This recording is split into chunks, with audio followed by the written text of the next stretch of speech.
we currently are, everything that we're currently doing to service a guest, and make that list. So it's what's current, everything we're currently doing.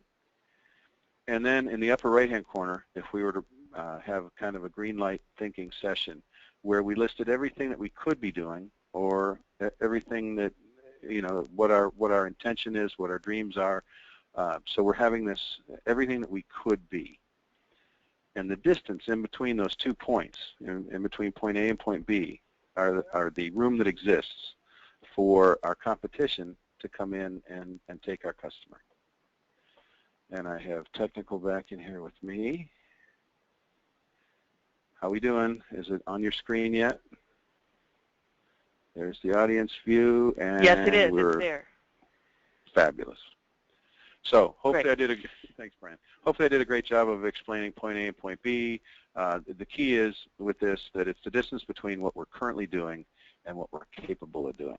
Now you can look at the gap from an owner's standpoint on where we are right now, point A, and what we could be doing or what our possibilities are of you dreaming big and thinking about your business, and point B.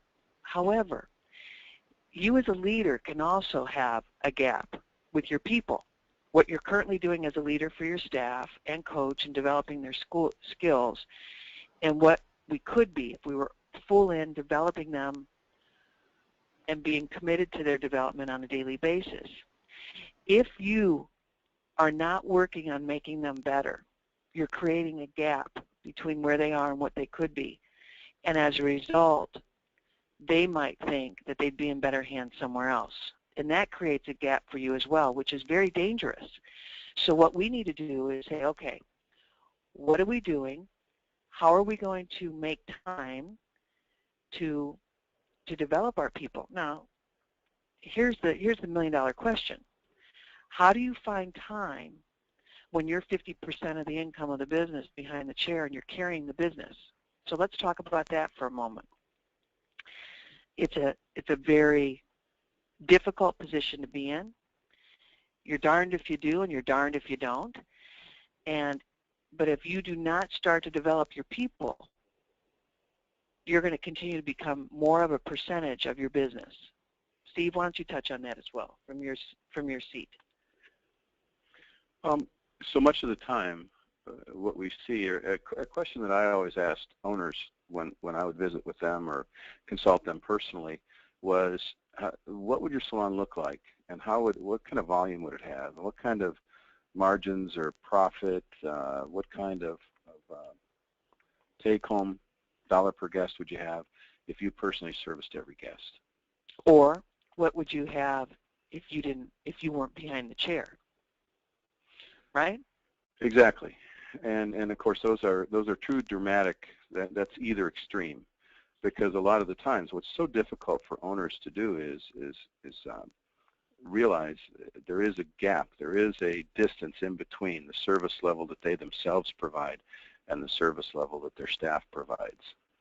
And so much of the time, we've said many times, when the pressure is on or when the owner gets nervous, they put themselves on the books for more hours and they do more hair. And so that's how we've wound up with this circumstance where if the salon has a working owner, that owner themselves usually is a large percentage of the business. And they're usually a very successful hairdresser. Well, sure. But that's also the roadblock that exists to developing people. Exactly. Now, even you and I have had this conversation even in our organization. If you stop becoming a coaching business, if you stop developing talent, at some point you're going to get stuck. Your growth is going to be limited. Your vision is going to be limited. And it's very difficult. If you're not teaching, you can't get better. I mean, I always think of sports analogies, and I know some of you hate them, but even the pros still have a coach. So even once they're licensed, or once you put them on the floor, the coaching or the intensity of the coaching should even increase, because you can expect more out of them because you know they have a knowledge base that they can expand upon. We hold back, and I'm not sure why we do. but we hold back in fear of hurting someone's feelings. We hold back of saying, I wish I would have said it this way, and I kind of softened it up, and I don't know if they really got it, or I text her what I saw today. Coaching is an intimate relationship. Coaching is an intimate relationship, laying everything on the table and saying everything you need to bring out the greatness in someone. And most owners hold back on this. And they hold back because of fear. Fear of losing the employee, fear of having to start over, fear of, and the fear list goes on and on. But there's a price to being stuck in business too. And even in our company, I'll say to Steve, we've got to have you be a coach a huge percentage of the time. You have to develop the people that haven't mastered the position that you used to have. And we're doing a disservice to them if we don't. Steve, touch on that, because you can relate to this also well from the time issue. Well, yeah, I mean, it's much easier to get busy with other things sometimes than to double back and train something that you've trained over and over and over again. Yet in business, that's really what we do, is we train continuously. We coach continuously. The training is putting the information out there, but unless you're willing to inspect to make sure that the information has been received and is being implemented, it's only part of the job. And we say all the time that as a trainer, you own the information until you successfully transferred it. And so if we're not checking to see if we successfully transferred it, or if we are on to the next thing, which is typically what happens in an entrepreneurial situation where the business continues to move, much is demanded of the owner on a day-to-day basis. And it's not that we're overlooking things, it's that we are, quote, too busy. And that busyness costs money, clearly. It costs opportunity, it costs reputation, it costs sometimes people, because the people aren't willing to wait long enough for us to focus our attention back on them. And remember, they joined us. They joined us. They didn't accept a job. In this business, we are very much a feeler type business, and people connect with us through that hiring process. And when they do, you know, that connection needs to be nurtured and fed, and the promises that are made, we need to be very careful. And we're all somewhere in the process of doing that. As Terry said, you know, we fail at that too. It's not something that we hit the ball out of the park every time, or that we are 100% on all the time. It's a constant, because business moves day to day.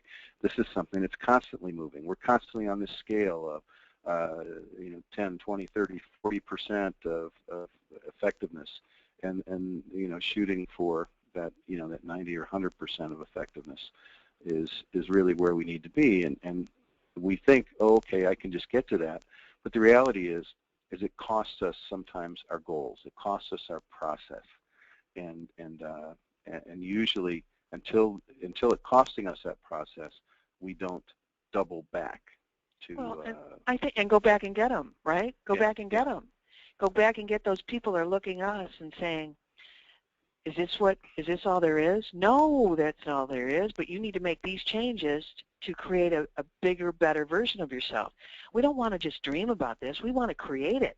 We have to create them. We have to help them get there. And when you've got, and I go back to hours of the salon, if you have so many hours of it open because you think you're being there for the community, and you don't have time to develop your people or have them all working together or creating a sense of team, it's all at the expense of what you can become. And that's why I spend so many hours on this.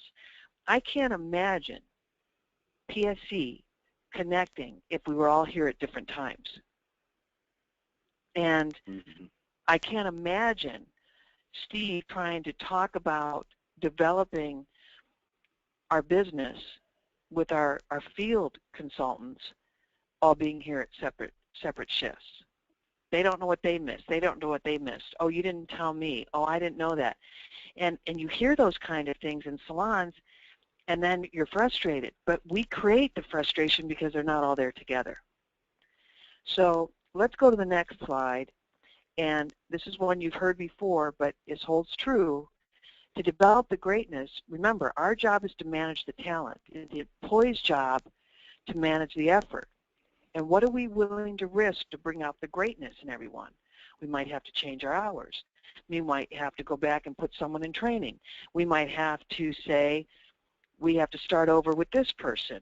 We might have to say, we've got to create a better training manual, better systems to get our people to greatness. What we do automatically, they still need to see in an outline template form. And what are we willing to risk to bring out the greatness? And you say, oh my gosh, my customers, I mean, what am I going to do with my customers? If your job is to develop the greatness in people, you might have to have your customers understand what your mission is right now. On top of doing hair, you have to develop your team. And that's critical, and you've got to find time for that. And people have to know that you're finding time for that and that you're committed to doing that. So if you're not seeing effort from your employees, you know, I go back and thinking, okay, I'm new. Can I see what I can be, or am I folding towels? Am I seeing what I can be, or am I sweeping up hair? Am I seeing what I can be and feeling and being able to touch my future? Or is anyone using me just as an assistant, and they don't even realize that I'm here wanting to be a student of all of them? And that's what I mean. If you don't have the right environment to be a training talent salon, they might go somewhere else. So what are we willing to risk to bring out the greatness in the people that we're charged the responsibility of? They're on your watch. Can you create talent? And I'll tell you, in our company, the hardest group of people for us to lead are the ones we don't see every day, the ones we don't have eye contact with every day, the ones where the system could be interpreted versus honored. And that's why working at the same time, having one-on-one time, making sure everyone on the same page is critical. And we're trying to put systems in place at PSC so the field people feel like they're here versus away from us. Okay, so now here's an assignment for you, and we'll give you some examples of what we see. Overall for the salon, what are your strengths right now? You as an owner, this is overall for the entire salon. What are your strengths and what are your opportunities right now? What are your opportunities that you could get better at? And it could be maybe it's your front desk that's weak. Maybe it's your only knowing 10% of what the software can do for you. Maybe it's being able to recruit. You've got an opportunity. You've got 3 people you need to hire, and you're not even looking for them right now. Your strengths could be you've got a team of people that really want to be great hairdressers. You've got a strength of image, strength of sanitation standards. You've got a strength of organization. Your customer feels like they're being fussed over and everything has its place. You need to go through and say, what are our strengths? Our opportunities could be more staff. Our strengths could be that I've got a good staff. I've got to find people that are going to complement the staff I already have in place. An opportunity could be your pricing. It could be we need to offer more services. We need to make sure we're maximizing on our square footage. You need to spend time with you and write everything down that you think you could make improvements on. And then also write everything down that you're really proud of the strengths that you've accomplished in these categories and areas. Another thing, kind of a synonym for strengths is, what are you known for? If you were to say, what is your salon known for right now, that really could also be a list of your strengths. Sometimes it's hard for people to identify their own strengths. So think about it in that way. And then again, the opportunities are, they're kind of the opposite. What are the things that we know if we put in place, they could make a difference? But it's that thing that's down the list, that part of the list that we never really get to, or we don't get to with quality premium time.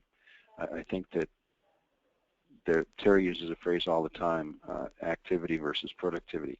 And I think as owners, we get active. There's no doubt. There are no armchair owners here on this on this call or really in the salon business. It just doesn't provide that privilege. And so we're doing stuff. We're doing stuff all the time. We're working hard, but are we working on the things that need to be worked on all the time? And are we getting better at that 5 o'clock every day? We're either better or worse than we were the day before. Is there enough evidence to convict us that we did things on behalf of strengthening our salon and our businesses? Well, and think about it, and another thing that you want to add at the bottom of your opportunities, and I'm going to have you do this on every slide that we create in this area, is what are the excuses we make that we're not improving on these weaknesses right now? What are the excuses that we have, like, oh, and usually what's the number one excuse? No time.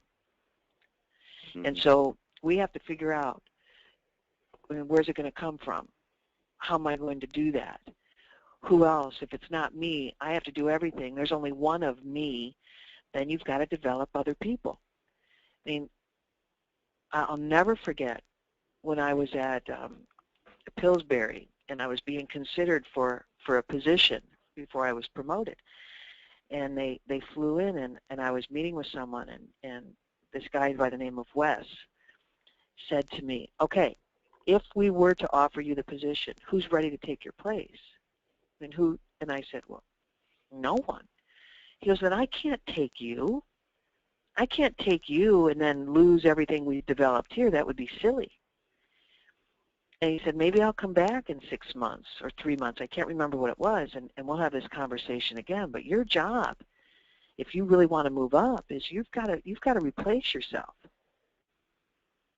And I said, well, how am I going to do it? I'm so busy. He said, that's the whole point. You wear around, and he didn't call it trophy, but he worded something like, you wear around the crown of being the only one that can do it. And now I think about it, how was that working for me? It wasn't. So you have to realize, how do I develop people, and how do I work on these things? People want to help us, and we might have to train them to help us. And then we say, God, by the time I get them trained, I could have done it myself. Yeah, but that's not working for you. You've got to get other people involved in the process to bring out the greatness in your business and greatness in them. Let's go to the next one. They're going to look alike. Now we're going to do the per employee. We're going to take every employee and list every opportunity that we've got for them and what are their strengths. And once again, what are the excuses that we make for their opportunities? And would we be willing to show them this list? Do they know we feel this list about them? And on their strengths, you might want to list how long did it take us, or that employee, how long did it take us for that to become a strength of theirs? What was the process for them to get there? Maybe their personality is something they were born with. So the length of time it took to get their personality to be a strength in our business was 0. They came in with that. But the other things, did you create that with them, or did they bring that with them? And it kind of gives you an idea of how much time you have to put in someone to bring out the greatness in them. So what are the excuses? And then once again, how long did it take them to get there? Now we're doing it per employee. So let's list, Steve, let's have you do this one. Just what would some opportunities and strengths, not using a name, if you're thinking of someone? Strengths would be reliability, overall knowledge,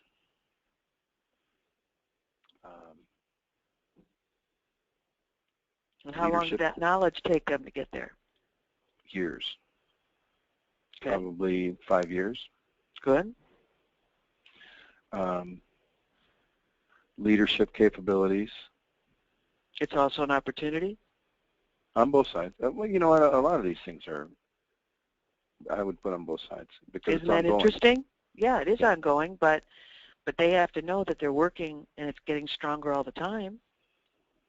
Mm-hmm. I mean, for those of you that don't like reviews, this is a great review too. They don't have to be so formal. They just have to make sense on what you're working on together. Does this person know that those are those strengths and opportunities? Probably the strengths part. Some on the opportunities. But why do we hold back? Well, time, of course. Mm-hmm. I think it's the four-letter word in business, because it's the one with there's only so many hours in the day, and we all. I mean, I've caught myself lately. How are you? Busy? No time? Busy? Oh my gosh, we're nuts. These are all four-letter words: nuts, busy, fair, time.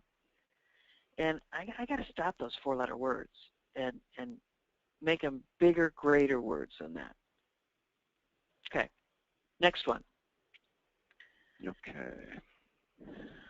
So now, what are our systems? Per systems that we have in the business. Now let's have some fun with this one. So what are our strengths right now? What are opportunities?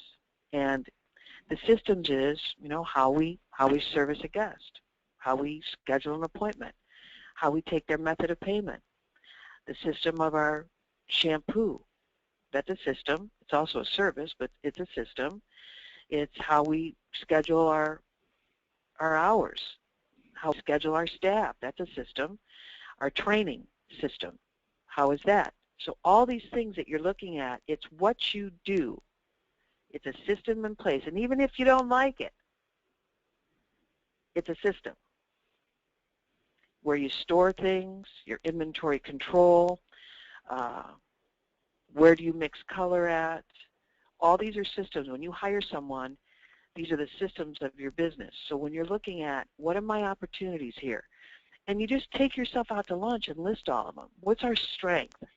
You might say, God, I hate our dispensary. I hate our front desk. I hate, well, then you need to make those changes. And you plan them next year on how do we incorporate these opportunities and turn them into strengths in 2016 and in the future. And you tell your staff, these are the ones that we're going to work on as far as our systems next year. And it could be, you know, our system of recruiting. So I think that there's so many things that you do just on autopilot that you don't even think of them as a system in your business. That's how we get here. So you have to go back and say, okay, from scratch, what do our improvements need to be? And how are we going to get there? And what's a deadline for us to get there? And what are the excuses? For example, let's say you hate your dispensary, or you've wanted a color bar and you wanted to move it out onto the floor and expose it and have people watch you mixing color and such, and you haven't done it yet. Why not? What are the excuses for why you haven't done that? And give yourself a deadline to get these things done. And your staff will love the fact that you're working on these improvements. Let's go to the next one. This is per service technical. These are all the services that you provide as a team. You might want to take a list of your menu and look at them, and then rate yourself on strengths and opportunities. Now remember, we did it per employee, but overall, what are you known for as far as your technical service? And you look at color, corrective color, dimensional color. You're looking at maybe all other chemical services in the salon where it's relaxing and straightening and smoothing. You might be looking at your style. I mean, why is it that style houses, style bars are coming into play in a big way? Why is it that salons that can do style don't think that's a strength of theirs, or they haven't made it an option to be a strength to their customer? So per service, I think we've got a whole opportunity there that we could gain ground on. And once again, we've got to look at what's the pricing, what do we want to do? Do we need to create a style area in the salon? Is there an express service? What could we do that would increase our technical offerings and our technical expertise to our customer? and list all of them. And remember, it's got to make sense. It's not a nice to do, it's a have to do. And what are we best at? What are we best at, and how do we capitalize on what we're best at? Let's do the next one. We want to look at our per service chair side. When we look at our opportunities and strengths, usually our opportunities is we're not talking business enough with our customers. Our strengths is we like our customer, but sometimes we're not as professional as we need to be. Something that I'm trying to tell hairdressers when I'm in front of them is 90% of their service or more should be about the customer. 1% with a maximum of 10% of their time should be personal. So if I've got a 45-minute haircut I'm doing, I've got 4 minutes and 50 seconds to talk about me.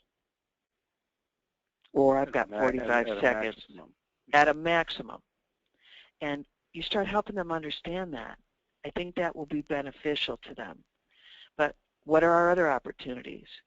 Sometimes our opportunities is that we're just sloppy and awkward with our tools, or our station always looks unorganized, and maybe we've got some opportunities with how we place the cape on, or how we can make more noise and have a unified chairside service in the salon. I think about going to a restaurant and they're making tableside Caesar salad, let's say. And when they roll that cart out, the eggs, the anchovies, the oil, the greens, and everything is exactly the same. But what happens if they came and they couldn't find the eggs and someone said, they're there, they're there? No. The way you create strength in systems is to have consistency, appearance-wise too. And so how do we present the color to the customer? How do we present? What does our chairside service look like? And maybe we really work on those. We're not asking people to be robots, but we're asking us to be known for our consistency and flair of service. So you look for opportunities. And think about the Caesar salad as an example. Go ahead, Steve. Well, I think of these two slides, and when I think about the per service technical has a whole list of things that go along with it. And Terry, sometimes I want to be sure that kind of we make this point, that what we're pointing out in a lot of cases are the exceptions to this when we're talking about opportunities. But when it's taught, if a technical service is taught, what's taught and modeled is the proper way, is the way that we want to do it. And I think that sometimes in salons, that's a real area for growth. You know, we know what we want when we're seeing something other than that. In other words, we see the exception. We see when it's not right. Give an example. Well, I guess the example would be body position on a hairdresser, where they place themselves and how they position themselves during a particular haircut. We can say that doesn't look right. That's not the way we do it here. Instead of having a great example of what is proper body position, and we train it. If you were training haircutting from a beginner level, you would train body position. You would train every part of the technical service in a certain way. Whereas everybody comes to us, they've already got some sort of a skill set, and we're trying to correct or make it work. So I think that when we look at per service technical, it has many elements. It has how we do it here, and I think that it has a visual effect to it, the way that others see it, the way that the existing guest sees that service being performed. It has a sound to it. There are times that we're talking about that particular service. It's not necessarily our dialogue or our chairside manner. It's how we're talking about our technical service, and it should be in a consistent way when we talk about our technique. You know, I'm thinking about League of Their Own right now, which is making me laugh a little bit. But if you haven't seen the movie, it's when the guys went off to war and they created a female professional baseball league. And all these girls came in that were, in many cases, tomboys. And they said, okay, no one's going to want to watch these tomboys play ball, so we're going to send them to finishing school. And they had to learn how to walk, and they had to wear makeup, and they had to learn how to sit down in a chair properly and how to hold a teacup and so on and so forth. But what they were doing is modeling what they were looking for and what they wanted to be known for in the professional league. There's nothing worse than a trainer that models it and then doesn't live it. So here we're training people, and then they look over later and see us doing it a completely different way. And that's why we create those inconsistencies or shortcuts, because, oh, that's not necessary, or you don't have to take it to that extreme. Yeah, you do. When you bring out the greatness in people, you've got to give them the disciplines to be great. And that's why when you get everyone on the same page and what you're known for, the momentum it creates. You don't go to a Denny's because of service, but you'll go to a fine dining place where they've committed. You've got to decide what your price point is. Is it Denny's or is it fine dining? In many cases, our audience that's on the line today is fine dining. So therefore, you've got to put the disciplines of a fine dine server in your salons. And that's another great field trip, is to take your staff out and have them witness the difference. Take them to Denny's, say, how's this feel? And then take them to fine dining and say, this is what we want to be known for. Now, how do we incorporate this kind of service at this fine dining establishment and incorporate that into our salons? And they're going there, yeah, they're going to have a little fun, but it's absolutely a business training event. Okay. So again, to kind of finish this, these things have a way that they look, they have a way that they sound, they have a way that they feel to the guests that are in the chair, and all of those things really should be part of what we model. And so if it's the way it looks, then we have a visual model. If it's the way it sounds, we have a model that's a recorded model. All of those things, I think, are important if we're looking at refining what we do. And you know what? I was in Ohio this weekend and had the worst service all day on Sunday. I don't know what happened. It was just terrible. Cheryl and I went into Pier 1 Imports, and Cheryl and I got a couple little things. It took us 25 minutes to check out. 25 minutes. And the girl just kept saying, this is only my third shift. This is only my third shift. I'm so sorry. I need to get my manager. I'm sorry. They should have never let that girl service a guest. She wasn't ready. And it was painful. And I said that to Cheryl. This is absolutely painful. And she said, I don't know if this is the price. This might be the price. Maybe I'll find the manager and I'll get a price. I said, just get the price instead of talking about it. However, we do that in business. We put people out there before they're ready to be confident, before they're ready to wow a customer. We put them out there, and they almost know that their backup is just to say, I'm sorry, I'm new. And the customer deserves better than that. I had to go stand outside. That's the thing. The thing to remember is that when we're talking about training people that are face-to-face with the guest, they're going to say something. They're going to do something. Well, that girl, again, she said everything wrong. Yeah, and do we want them to say it in our salon's way, or do we want them to make it up? But they'll get through the moment. So if they're not trained, they're still going to get through that moment, and it may or may not be. Most of the time, it will not be the way that you yourself would handle that guest. Oh, yeah, I put this on there. Painful versus pleasant. And she walked out and started laughing at me because she has the patience of Steve. I've often told people I married the male version of my best friend. I mean, they both have that kind of patience.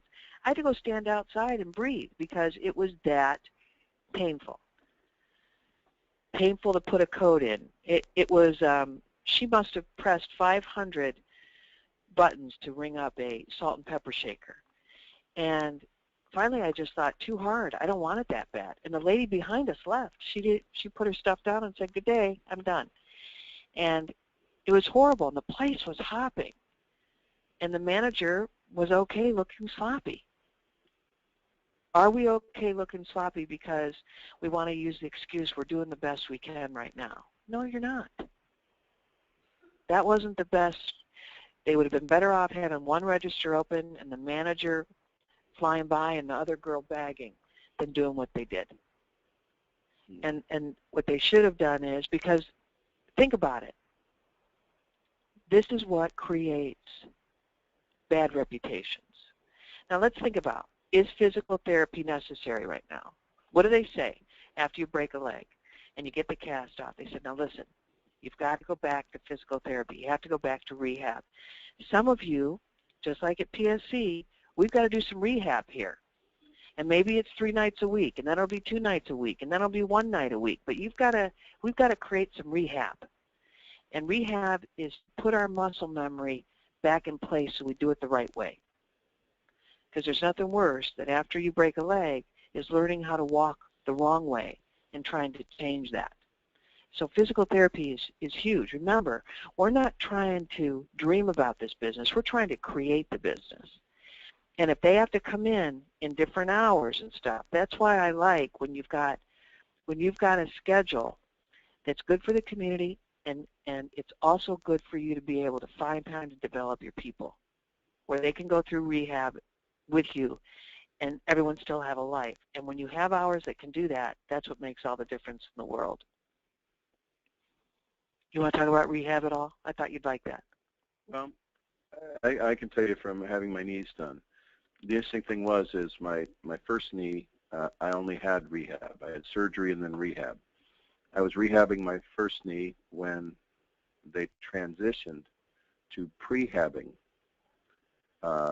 my second knee before surgery. I like that. There were things that they could do prior to my second knee being done that actually helped with the rehab and helped with the recovery, because they were making certain things stronger in advance.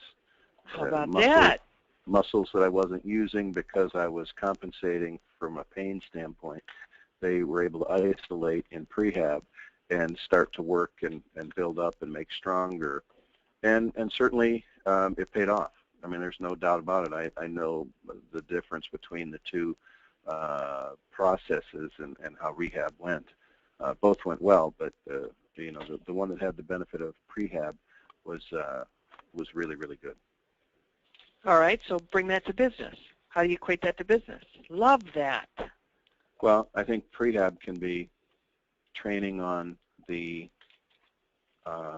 working the muscles. So what are the things? What are some of those things beforehand that we can train? It could be the skills and drills. It could be learning just particular dialogue.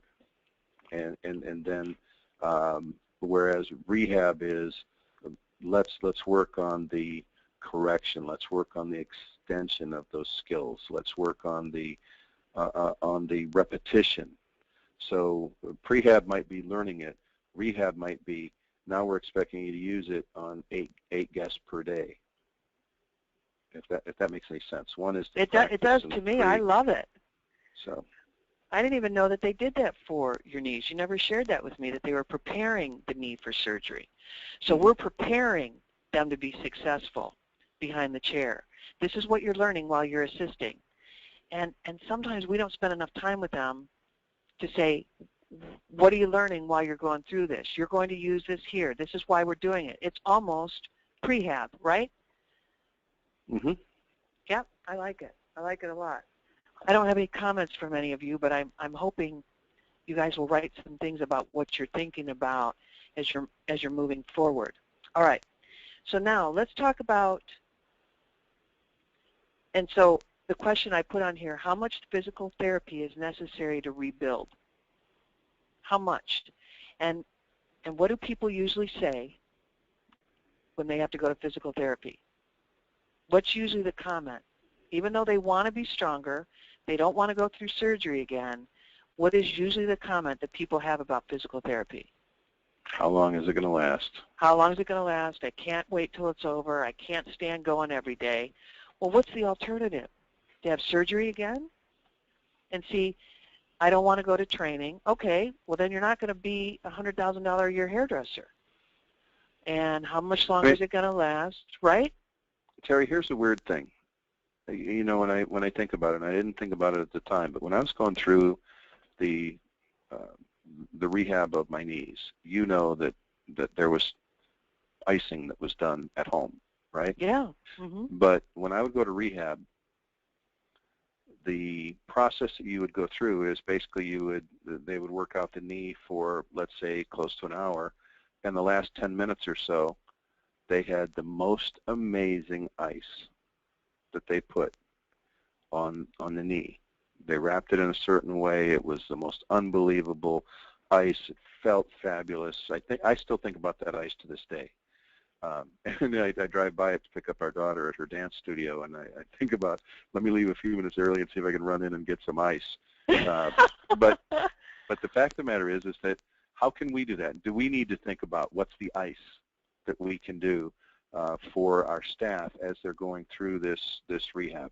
What can that last several minutes be that absolutely hits a home run, tells them that all this is worth it, brings them back to the next training, the next session, and for me, it was absolutely that ice.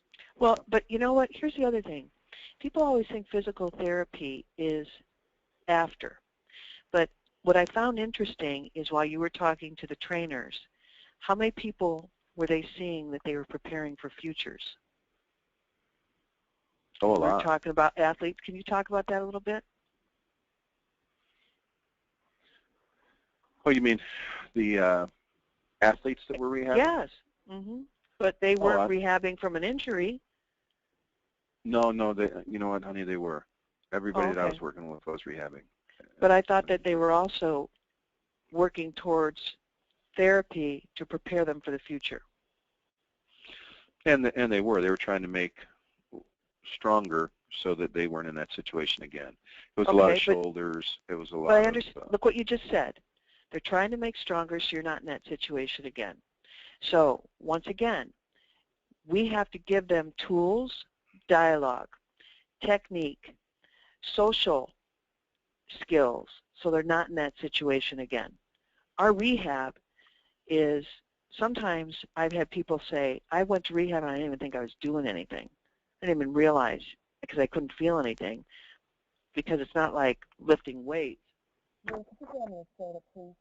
It's not like they're lifting weights or something, right?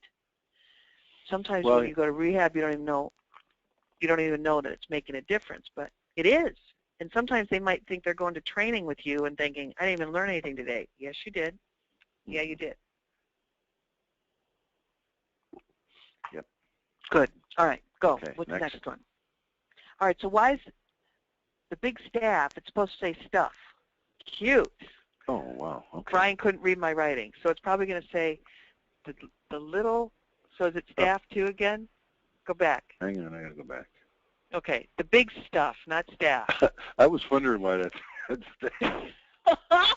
I think it's me, the big staff. All right, so why is the big stuff usually done? Why is the big stuff? Now, can the big stuff be sloppy too? Sure it can. The big stuff can.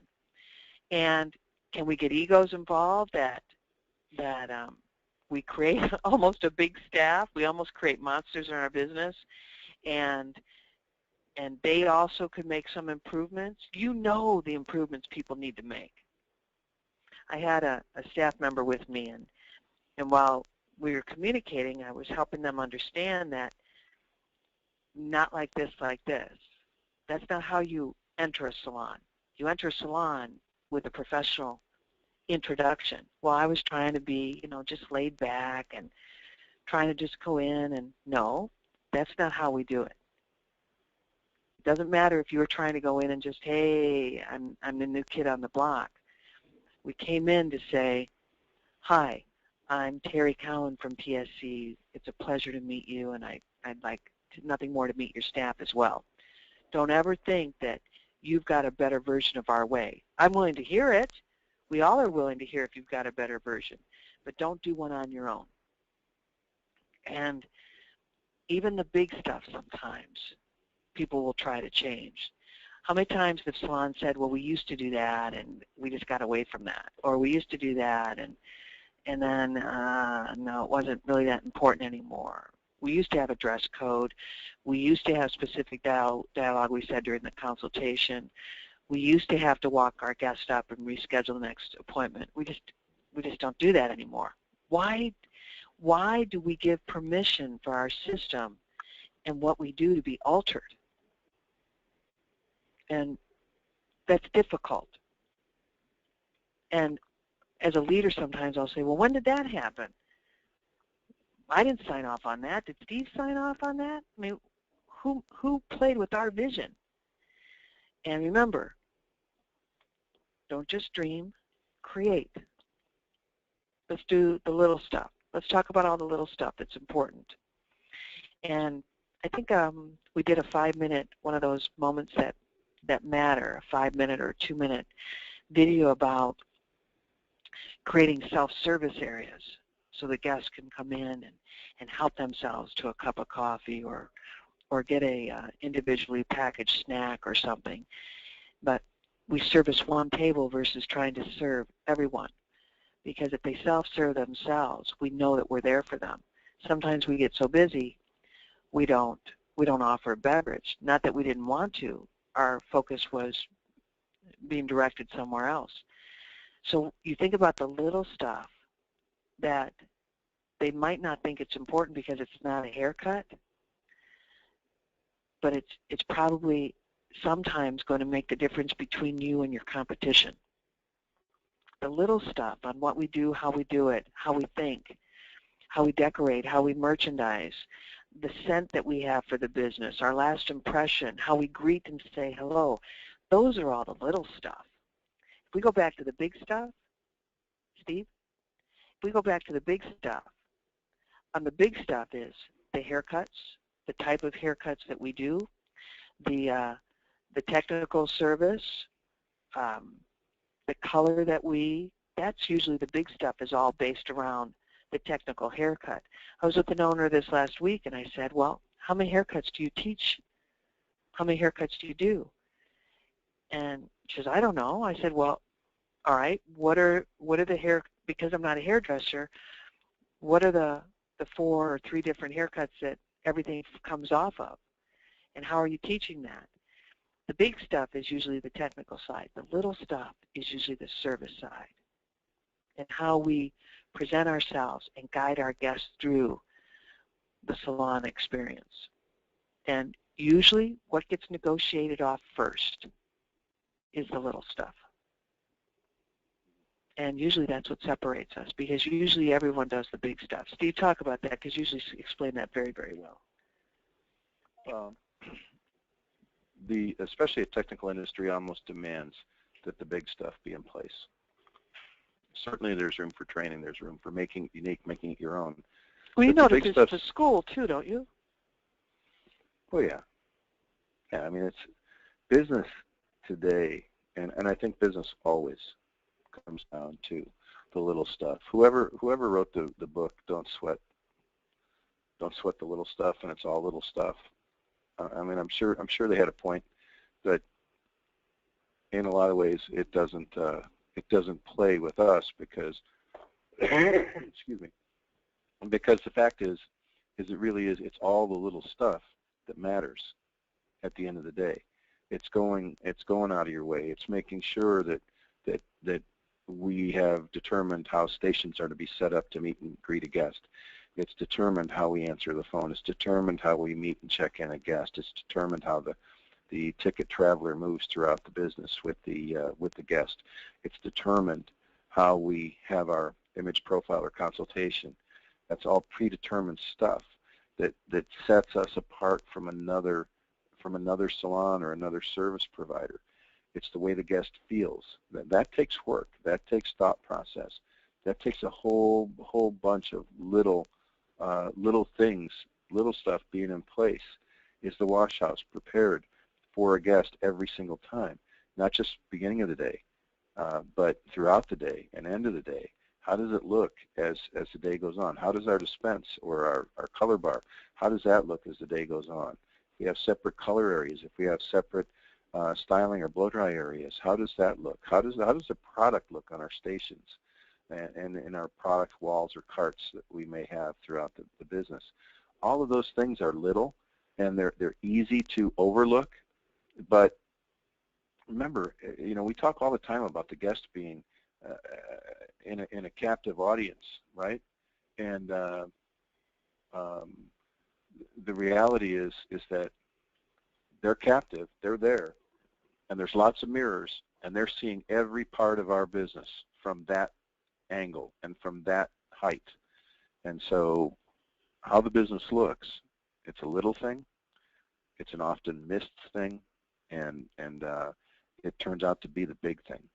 And so, I would just say that this little stuff, and why? Because it's what sets you apart, and it's what your guest counts on. I'm currently reading Brian Tracy's new book called No Excuses, and I can't tell you how much I'm enjoying it. I can't tell you enough how much I'm enjoying it. It's powerful, and it really helps you understand why we do what we do as leaders and entrepreneurs. And so one part he's talking about, and I wish I could get to the page, but he's talking about that leaders have to have, and they have two types of courage.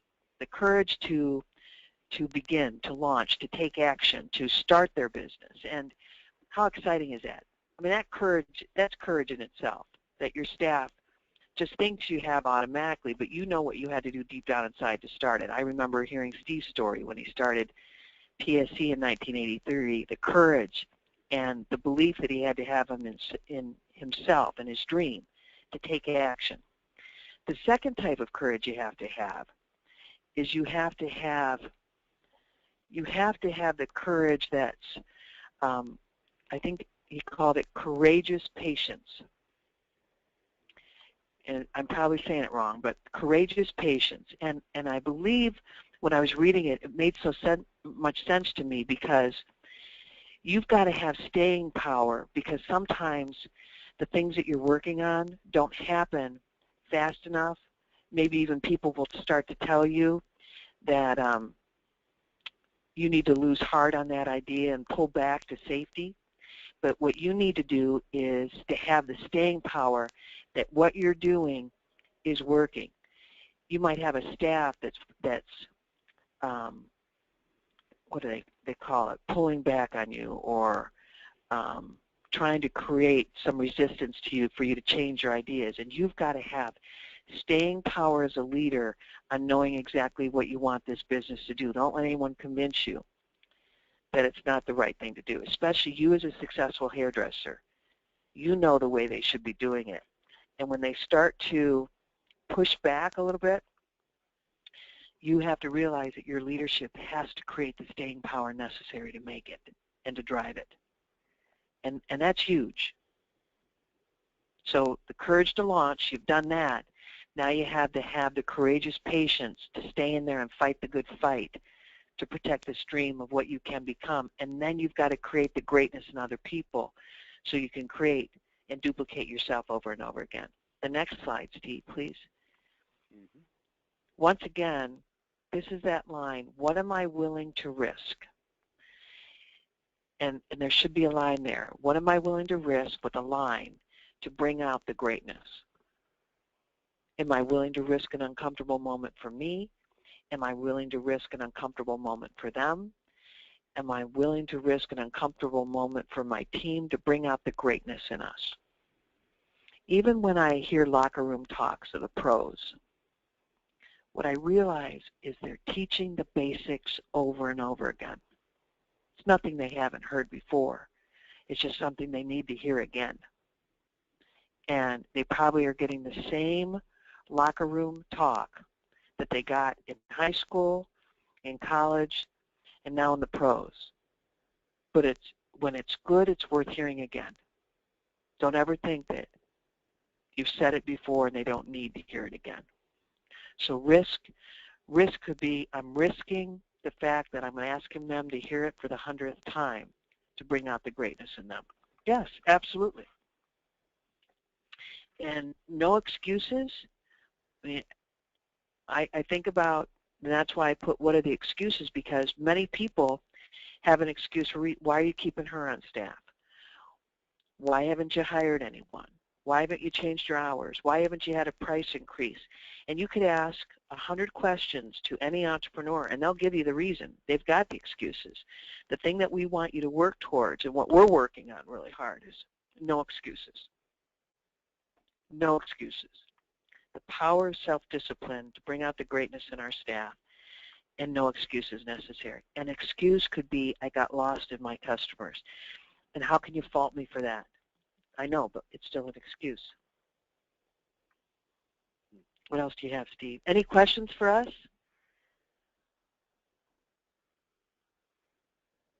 Are we going to open them up? Something that goes kind of along with this topic is our friend John Gordon has come out with a new book, and I haven't been able to pick it up yet, but I have read excerpts from it, and it's called Champions. Championships are won in the locker room first. Oh, see? And I just read his book called The Hard Hat, which is wonderful, absolutely wonderful. And are you reading enough, owners? Because when you're reading, it's going to give you new dialogue to lead. It's going to give you things that, how to motivate people. Remember, sometimes you just can't model people to greatness. You as an owner just can't do great behind the chair and they'll finally learn from you. You've got to be in there in a face-to-face relationship to create greatness. No doubt. Was this a good session? I hope so. I mean, I learned from it, and I love it. And make sure you're reading, and make sure you see that. Let them see you reading, and say, this is the book we're working on right now, My Leadership, and I'm going to bring it out to you. And maybe there's a book that you want all of them to read, and you have a staff meeting where you read together, and everyone's got to read a chapter, and bring out the greatness.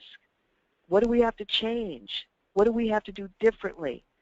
You've promised these people you'd help them become successful. Okay. Well, I would... It's Monday. Happy birthday, Steve, October 1st. Oh, thanks. Oh, just a minute. We have a question. Oh, we do? Okay, let me see it. No questions. You're very clear. I just need to do the assignments that you gave us. Okay. Good. Anthony, well, thank you.